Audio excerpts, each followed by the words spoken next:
नमस्कार दोस्तों, मैं आपका दोस्त बीएल आपके अपने YouTube channel all in one with BL पर आपका स्वागत करता हूं। दोस्तों, हम पढ़ रहे थे भारत का भूगोल और भारत के भूगोल में हमने जो कल पढ़ा था वो था भारत की प्रमुख घाटियां और दक्षिणी भारत और मध्य भारत की जो पर्वत श्रेणियां उनके बारे में पढ़ा। तो आज का जो हमारा टॉपिक है वो है पठार और पठार के बाद में भारत में जो मैदान है उनके बारे में हम देखेंगे। तो बने रहिए मेरे साथ और शुरू करते हैं। हमारा जो आज का टॉपिक है स्टार्टिंग में पठार। तो भारत के भूगोल में भारत के पठार और मैदान, इससे पहले हमने अंतर्राष्ट्रीय सीमाएं देखी, उसके बाद में भू आकृति, दर्रे और घाटियों के बारे में हमने भूगोल में पढ़ा था। तो आज हमारा जो टॉपिक है हमारा वो है पठार और पठार के बाद में भारत के जो मैदान है उनके बारे में देखेंगे। तो फर्स्ट में पठार देख लेते हैं। यह भूभाग उत्तर में गंगा व सतलज मैदान से तथा शेष 3 दिशाओं से समुद्र से घिरा हुआ है। जो भारत का जो पठार है वो उत्तर में गंगा और सतलज नदी से और बाकी 3 दिशाओं में समुद्र से घिरा हुआ है। भ्रंश घाटी में बहने वाली नर्मदा इस पठार को मुख्य रूप से 2 भागों में बांटती है। नर्मदा नदी जो है वो भारत के पठार को 2 भागों में बांटती है। उत्तर में मालवा का पठार और दक्षिण में दक्कन के पठार के नाम से जाने जाते हैं ये 2 हिस्से। दक्कन का पठार क्रिएशियस इओसिना क्रिएशियस इओसिना ये प्राचीन काल में एक ज्वालामुखी का नाम था। तो क्रिएशियस इनोसिया ज्वालामुखी का नाम था। तो इसके लावा निकलने से ये पठार निर्मित हुआ था और ये भारत का प्राचीनतम भूभाग है। इसे हाड़ौती का पठार भी कहते हैं। और मालवा का पठार जो है मध्य प्रदेश, राजस्थान, छत्तीसगढ़ राज्य में है। मतलब इन राज्यों के हिस्से को जो मालवा का पठार के अंतर्गत इनका हिस्सा आता है और ये भी लावा से निर्मित पठार है। इसे भी हाड़ौती का पठार कहते हैं। हाड़ौती का पठार बहुत बड़ा है। तो जो दक्कन का पठार है उसे भी हाड़ौती का पठार कहते हैं और जो मालवा का पठार है उसे भी हाड़ौती का पठार कहा जाता है। बेतवा, पार्वती, कालीसिंध, माही, चंबल आदि नदियां, ये जो बेतवा, पार्वती, कालीसिंध, माही, चंबल जो नदी है ये मालवा के पठार से ही निकलती है। इनका उद्गम जो है मालवा के पठार से होकर ही ये नदियां निकलती है।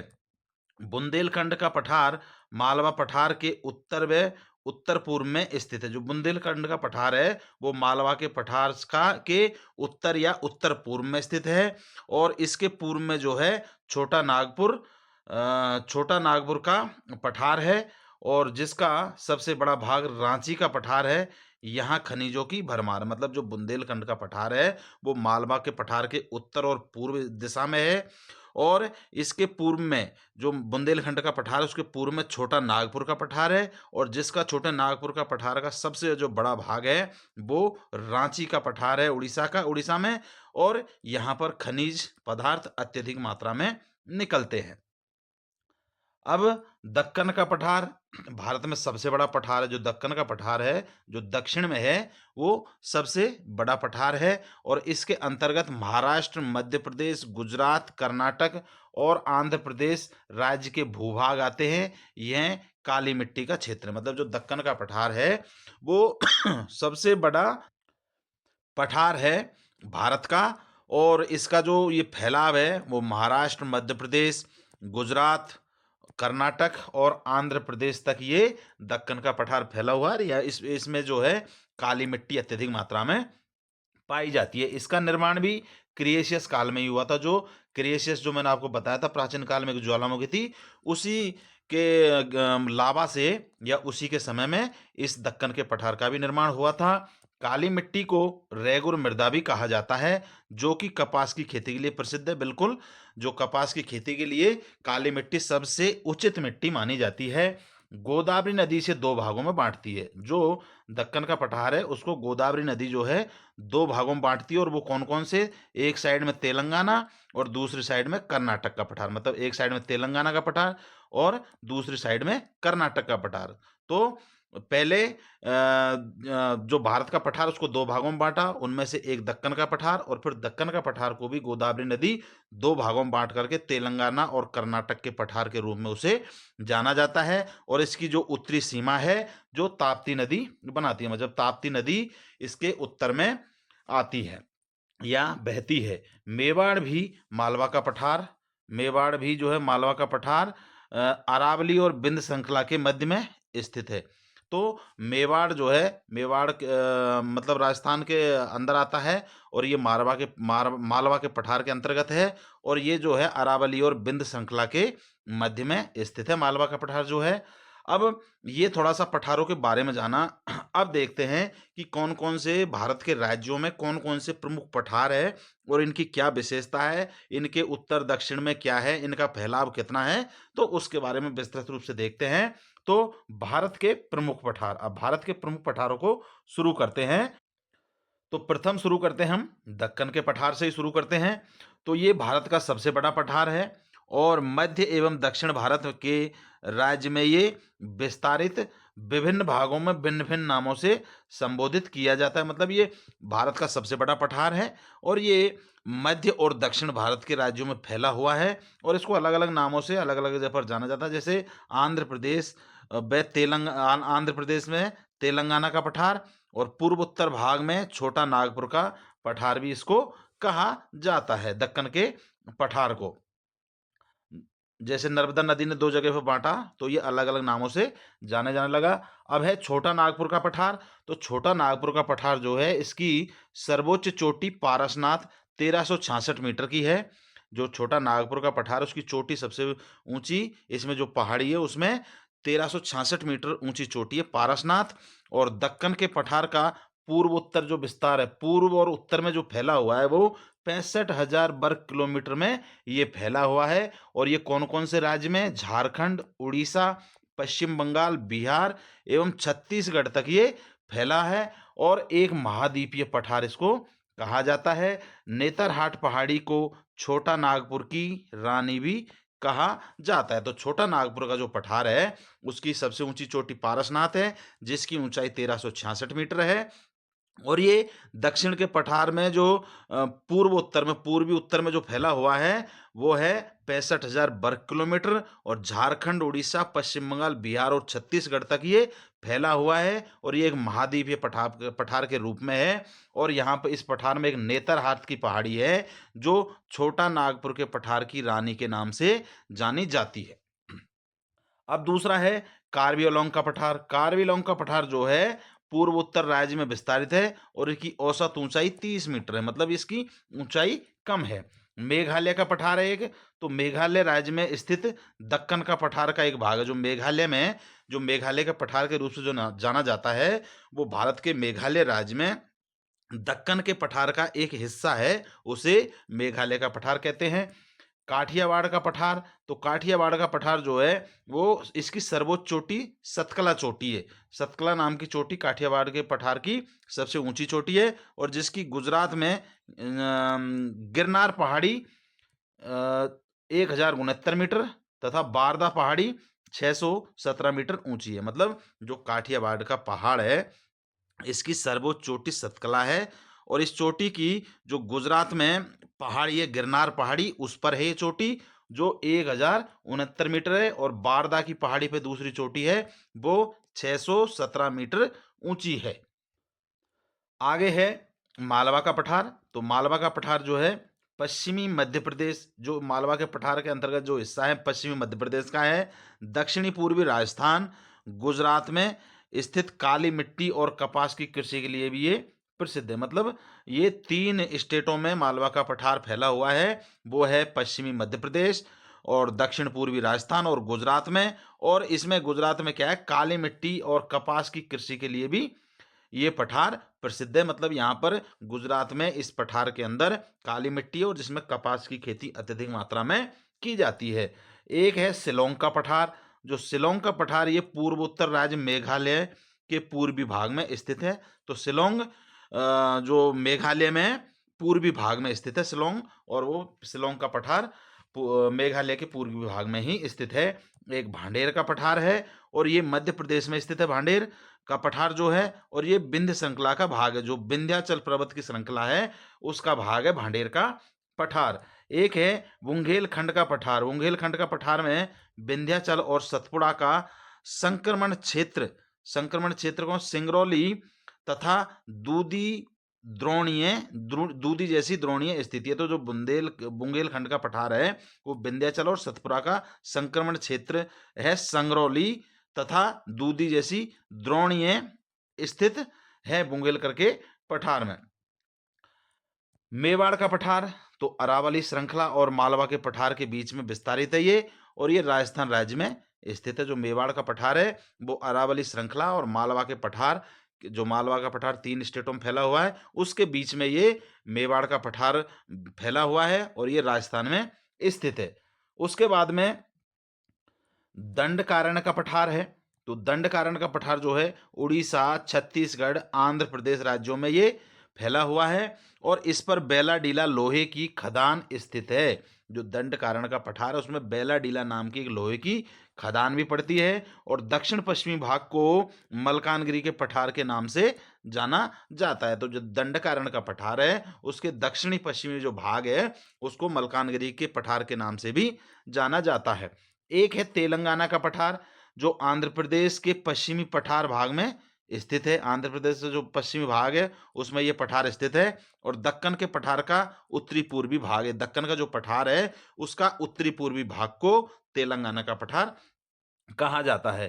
कर्नाटक का पठार तो कर्नाटक का पठार जो है कर्नाटक राज्य में स्थित है और दक्षिणी भाग जो है मैसूर पठार नाम से प्रचलित है। तो कर्नाटक के पठार का जो दक्षिणी भाग है वो मैसूर के पठार के नाम से जाना जाता है उसको। और तुंगभद्रा इस पर कृष्णा और कावेरी नदी का प्रवाह तंत्र है, मतलब इन नदियों का प्रवाह तंत्र इसी कर्नाटक के पठार में स्थित है। महाराष्ट्र का पठार तो महाराष्ट्र का जो पठार है वो कोंकण तट और सह्याद्री को छोड़ करके, मतलब कोंकण तट और सह्याद्री क्षेत्र को छोड़ करके संपूर्ण महाराष्ट्र राज्य में विस्तारित है और दक्कन ट्रैप की बेसाल्ट शैली की प्रधानता है। दक्कन ट्रैप की जो बेसाल्ट शैली है उसकी प्रधानता इस महाराष्ट्र के पठार में है। नेतरहाट का पठार है, ये झारखंड के लातेहार जिले में स्थित है और ये हिल स्टेशन है यहाँ पर और इसे छोटा नागपुर की रानी कहा जाता है। याद रखना, नेतरहाट को छोटे नागपुर की रानी कहा जाता है। रांची का पठार यह छोटा नागपुर पठार का ही एक भाग है, मतलब रांची का जो पठार है छोटा नागपुर के पठार का एक भाग है और यह समुद्र तल से लगभग 700 मीटर ऊंचा है और यहाँ से दामोदर नदी निकलती है। तो रांची के पठार से दामोदर नदी निकलती है। एक हजारीबाग का पठार है और ये झारखंड राज्य में स्थित है और छोटा नागपुर का पठार का ही ये एक हिस्सा है। तो जो हजारीबाग का पठार है वो भी छोटा नागपुर के पठार का ही हिस्सा है और यहाँ पर अभ्रक के लिए ये प्रसिद्ध, मतलब यहाँ पे अभ्रक का उत्पादन या अभ्रक का खनिज पदार्थ अत्यधिक मात्रा में निकलता है। तो ये था भारत के अंदर जो जो मुख्य मुख्य पठार थे उनकी क्या विशेषता है उनके बारे में हमने देखा। अब देखते हैं हम कि भारत में मैदानी क्षेत्र जो मैदान है उनके बारे में देखते हैं। तो मैदान में देखते हैं कि गंगा का मैदान क्या है, उसको अलग अलग नामों से जाना जाता है। तो उत्तरी गंगा का जो मैदान है वो फैला हुआ है सहारनपुर तथा प्रयागराज तक और मध्यवर्ती गंगा का जो मैदान है वो प्रयागराज से फरक्का तक फैला हुआ है और निम्न गंगा का जो मैदान है वो फरक्का से हल्दिया तक फैला हुआ है। तो ये गंगा का जो मैदान है वो 3 भागों में बटा हुआ है और ये कहां से कहां तक फैला है ये हमने देखा। इसमें मैदान की जो स्थिति हिमाचल पर्वत श्रेणी और प्रायद्वीपीय भारत के बीच में है, मतलब ये जो गंगा का मैदान है ये कहां पर स्थित है, हिमालय पर्वत श्रेणी और प्रायद्वीपीय भारत के बीच में। हिमालय से निकलने वाली नदियां जैसे गंगा, यमुना, सिंध, ब्रह्मपुत्र, ये नदी तथा प्रायद्वीपीय भारत से आने वाली नदी, प्रायद्वीपीय भारत से कौन कौन सी, सोन और चंबल के द्वारा बहाकर लाई गई मिट्टी के जमा होने से उपजाऊ मैदान का निर्माण होता है। ये जो गंगा का मैदान है इसमें हिमालय से निकलने वाली नदी और प्रायद्वीपीय भारत से आने वाली नदियों से जो मिट्टी बहाकर लाई जाती है उससे यहाँ पर उपजाऊ जमीन बनती है। और मिट्टी की विशेषता के आधार पर मैदान को 4 भागों में बांटा गया है। जो गंगा का मैदान है इसकी मिट्टी की विशेषताओं के आधार पर इसको 4 भागों में बांटा गया है। अब वो 4 भाग कौन से हैं, तो पहला आपका है भावर प्रदेश और भावर प्रदेश का निर्माण हिमालयी नदियों द्वारा लाई गई बजरी या कंकर पत्थर के निक्षेपण फलस्वरूप हुआ है और इसे शिवालिक का जलोढ़ पंख भी कहा जाता है और यह 8 से 16 किलोमीटर की चौड़ाई में फैला हुआ है। तो भावर प्रदेश जो है वो हिमालय की नदियों द्वारा कंकर पत्थर बजरी जो लाई जाती है उससे इसका निर्माण हुआ है, इसका स्वरूप बना है। और शिवालिक का जलोढ़ पंख भी इसको कहा जाता है। और 8 से 16 किलोमीटर की चौड़ाई में ये भावर का प्रदेश फैला हुआ है। दूसरा है आपका तराई प्रदेश। तो तराई प्रदेश, इसका विस्तार भावर प्रदेश के ठीक दक्षिण में है। जो भावर प्रदेश उसके दक्षिण में तराई प्रदेश है। और ये निम्न सतलज मैदान में है, जहां नदियों का पानी बहकर दलदली क्षेत्र का निर्माण होता है। और यहाँ पर पाताल तोड़ कुएं भी पाए जाते हैं, पाताल तोड़ कुएं भी पाए जाते हैं। और तराई प्रदेश की चौड़ाई जो है 15 से 30 किलोमीटर के अंदर ये होती है। इसके पश्चात में तीसरा भाग कौन सा है? बागर प्रदेश। तो बागर यह नदियों द्वारा लाई गई पुरानी जलोढ़ मिट्टी से निर्मित है। जो नदी बहा कर लाती है जलोढ़ मिट्टी, उससे निर्मित ये बागर प्रदेश है। और गंगा यमुना का दोआब एवं सतलुज का मैदान इसका उदाहरण है। मतलब गंगा यमुना का जो दोआब क्षेत्र है और सतलज का जो मैदान है वो बांगर प्रदेश बांगर प्रदेश का ये उदाहरण है कि इन मिट्टियों से ये बना है। खादर प्रदेश है चौथा। तो ये नबील जलोढ़ के जमा होने से बना है। मतलब जो जलोढ़ मिट्टी की जमा होने से खादर प्रदेश बना है। और इसकी उर्वरा शक्ति सबसे ज्यादा है, मतलब यहाँ पर पैदावार अत्यधिक मात्रा में होती है। और इसका स्थानीय नाम चौड़ा इपरा या टाल मोकामा है। तो इसको अलग अलग नाम से लोकल भाषा में जाना जाता है। तो गंगा के मैदान को ये 4 भागों में बांटा गया था उर्वरकता के आधार पर, जो हमने देखा। अब देखते हैं कि तटीय मैदान। जो तटीय मैदान जो है तो उनके बारे में देखते हैं। मतलब नदियों के तट पे जो गंगा के तटीय मैदान, उनमें देख लेते हैं। मैदान जो बड़ी बड़ी नदियां हैं, तो तटीय मैदान का विस्तार प्रायद्वीपीय प्रदेश श्रेणी तथा समुद्र तट के मध्य हुआ है। पश्चिमी तटीय मैदान का विस्तार सूरत से कन्याकुमारी तक है। मतलब पश्चिम का जो तट मैदान है वो सूरत से लेकर कन्याकुमारी तक फैला हुआ है। और इसे पुनः 4 भागों में बांटा जा सकता है। इसकी चौड़ाई गुजरात में नर्मदा एवं ताप्ती के मुहाने तक 80 किलोमीटर तक फैली हुई है। जो तटीय मैदान जो है उसका वो गुजरात में नर्मदा एवं ताप्ती के मुहाने तक, मतलब 80 किलोमीटर की एरिया में ये फैला हुआ है। पश्चिमी तट मालाबार पर कुछ पश्य जल पाए जाते हैं। पश्य जल, इन्हें केरल में कयाल कहते हैं। पश्य जल को केरल में कयाल कहते हैं। मैंगलोर से कन्याकुमारी के बीच में पश्चिमी तट को मालाबार तट कहा जाता है। तो मैंगलोर क्षेत्र में कन्याकुमारी के जो पश्चिमी तट को मालाबार तट कहा जाता है। पश्य जल एक प्रकार का लेगून है। और पूर्वी तटीय मैदान पूर्वी घाट एवं समुद्री तट के बीच स्वर्ण रेखा नदी, मतलब पूर्वी तटीय मैदान जो है पूर्वी घाट एवं समुद्री तट के बीच में स्वर्ण नदी रेखा से कन्याकुमारी तक ये फैला हुआ है पूर्वी तटीय मैदान। इसके बाद में पूर्वी तटीय मैदान जो है पश्चिमी तटीय मैदान की अपेक्षा अधिक चौड़ा है। और जिसके कारण गोदावरी, कृष्णा एवं कावेरी जैसी नदियों द्वारा डेल्टा का निर्माण यहाँ पर किया जाता है पूर्वी तटीय मैदान में।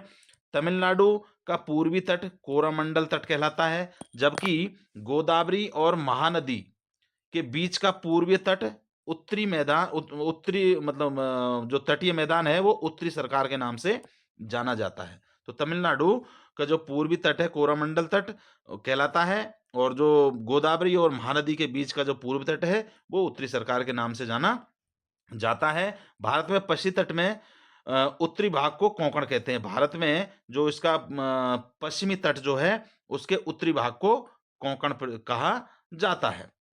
अब देखते हैं भारतीय मरुस्थल। तो थोड़ा सा इसके बारे में देख लेते हैं कि राजस्थान के पश्चिमी भाग में बड़ा शुष्क प्रदेश है। सबको पता है राजस्थान में शुष्क प्रदेश है पश्चिमी भाग में, पाकिस्तान बॉर्डर के साइड में। और जिसे विशाल भारतीय मरुस्थल कहा जाता है। और ये लगभग 1,75,000 वर्ग किलोमीटर में फैला हुआ है। और औसतन 300 किलोमीटर की चौड़ाई है इसकी। और इसका क्षेत्रफल का विस्तार लगभग 640 किलोमीटर तक ये फैला हुआ है। तो ये जो राजस्थान का मरुस्थल है उसकी नाप है ये कितने एरिया में फैला हुआ है।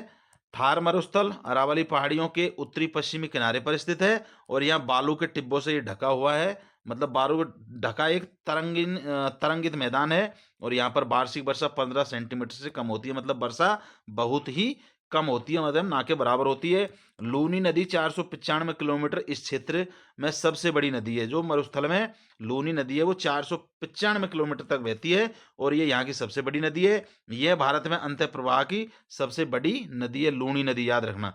और यह आबादी की दृष्टि से सर्वाधिक जनसंख्या वाला मरुस्थल है। मतलब यहाँ पर राजस्थान के जो पश्चिमी भाग में काफ़ी जनसंख्या है, काफ़ी जिले हैं, काफ़ी लोग यहाँ रहते हैं, तो ये सबसे बड़ा जनसंख्या वाला मरुस्थल है।